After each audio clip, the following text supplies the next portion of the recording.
आत्मा के डर और शांति का अनुभव एक अद्भुत यात्रा है जो हमारे विश्वासों पर निर्भर करता है। यह यात्रा हमारे पिछले जन्मों से जुड़ी यादों को सामने लाती है। इस रोमांचक यात्रा के दौरान आत्मा अपने अतीत की झलक देखती है। इस अनुभव से हमें अपने कार्यों से सीखने का सुनहरा मौका मिलता है, जैसे एक नन्हा चिड़िया उड़ना सीखता है। आत्मा हमें भविष्य की घटनाओं के संकेत भी देती है, जो हमारे जीवन के रास्ते को और भी स्पष्ट बनाती है। यह जैसे एक चमकीली तारे की रोशनी हो जो हमें सही दिशा में ले जाती है। महाभारत में युधिष्ठिर की कहानी का जिक्र है।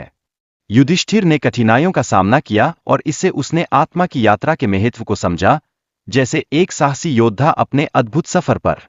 भगवद गीता में भगवान कृष्ण ने अर्जुन को बताया कि आत्मा कर्मों के ज्ञान के आधार पर सही दिशा दिखाती है। यह ज्ञान आत्मा की यात्रा में एक महत्वपूर्ण प्रकाश की तरह है। स्वर्ग में आत्मा उन आत्माओं से मिलती है जो पुण्य कार्यों में लगी होती है।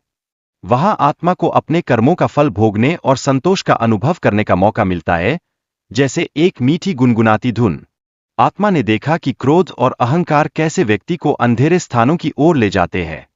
यहां उसने गहन ध्यान में लिप्त सांपों का समुदाय देखा, जो हमें सिखाता है कि हमें अपने भीतर की शांति को बनाए रखना चाहिए। नागराज ने आत्मा को ज्ञान और योग के गहरे रहस्यों के बारे में बताया। उन्होंने सेवा और भक्ति के महत्व को भी समझाया, जैसे एक रोशनी से भरा दीपक। आत्मा ने अपने पिछले जन्मों के दृश्य देखे और समझा कि उसके कर्म भविष्य को निर्धारित करते हैं।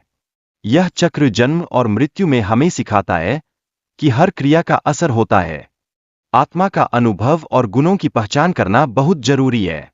यह आत्मा को अपने उद्देश्य की ओर बढ़ने में मदद करता है, जैसे एक सुंदर फूल खिलता है। भगवान कृष्ण ने गीता में सत्व गुण को अपनाने की सलाह दी है। यह आत्मा को मोक्ष प्राप्त करने में सहायक है, जैसे एक चांद रात में अपनी चमक बिखेरता है। आत्मा का मानवता को सही मार्ग दिखाना उसके अनुभवों का सार है। यह संदेश मानवता के लिए ज्ञान और मुक्ति का रास्ता प्रशस्त करता है, जैसे बारिश के बाद एक ताजगी भरी हवा।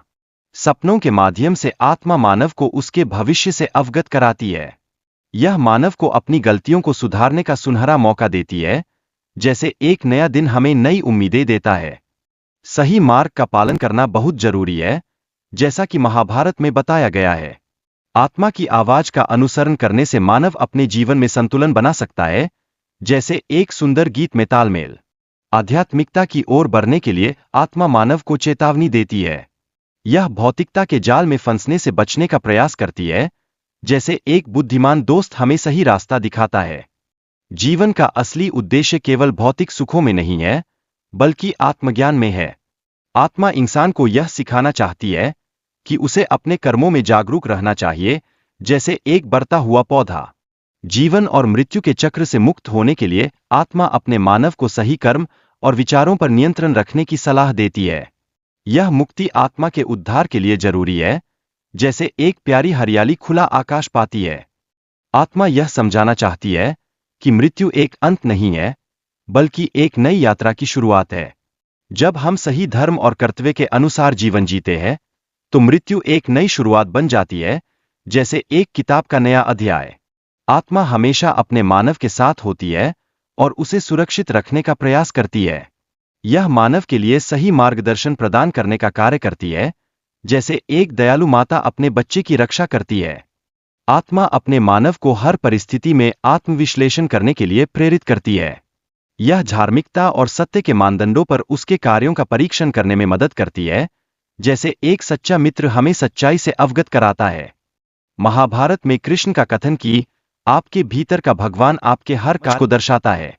यह मानव को आत्मा के दृष्टिकोण से निर्णय लेने की सलाह देता है, जैसे एक सितारे की रोशनी हमें सही मार्ग दिखाती है।